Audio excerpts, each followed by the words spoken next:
हिंदी कविता के जाने माने कवि धूमिल जितने अच्छे कवि थे उतने ही अच्छे गीतकार। लय और छंद पर उनका असाधारण अधिकार था। यद्यपि लय को लेकर, लय को तोड़ने को लेकर वे निराला की आलोचना भी करते थे, लेकिन अंततः उनकी कविता लय का अनुगमन भी करती है और खड़ी बोली की खरी भाषा में अपनी बात भी कहती है। उनका एक गीत ईश्वर लजा कर रह गया आपके सम्मुख। सरकती रात सहमी प्रात का पथ नापती जाती, जली नौ ज्योति लेकर दीप की फिर कांपती बाती। तुम्हारे बोल के स्वर थे उठे इतने मधुर साथी, कि मेरी बांसुरी का स्वर लजा कर रह गया, कि मेरी बांसुरी का स्वर लजा कर रह गया। सरकती रात सहमी प्रात का पथ नापती जाती, जली नौ ज्योति लेकर दीप की फिर कांपती बाती। तुम्हारे बोल के स्वर थे उठे इतने मधुर साथी, कि मेरी बांसुरी का स्वर लजा कर रह गया, कि मेरी बांसुरी का स्वर लजा कर रह गया।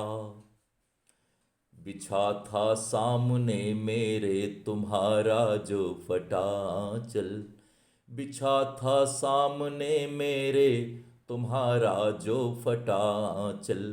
हुई थी मौन क्षण भर बज तुम्हारे पाम की पायल, तुम्हारी याचना में कामना इतनी रही घायल, तुम्हारी याचना में कामना इतनी रही घायल।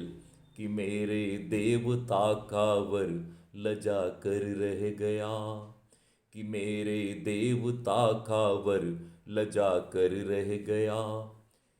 तुम्हारे बोल के स्वर थे उठे इतने मधुर साथी, कि मेरी बांसुरी का स्वर लजा कर रह गया।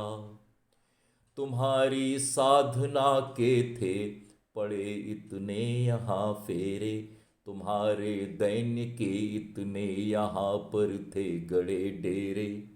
तुम्हारी साधना के थे पड़े इतने यहाँ फेरे, तुम्हारे दैन्य के इतने यहाँ पर थे गड़े डेरे।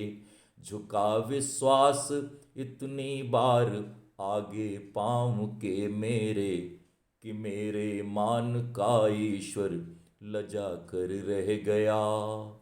झुका विश्वास इतनी बार आगे पाँव के मेरे, कि मेरे मान का ईश्वर लजा कर रह गया। तुम्हारी याचना में कामना इतनी रही घायल, कि मेरे देवता का वर लजा कर रह गया।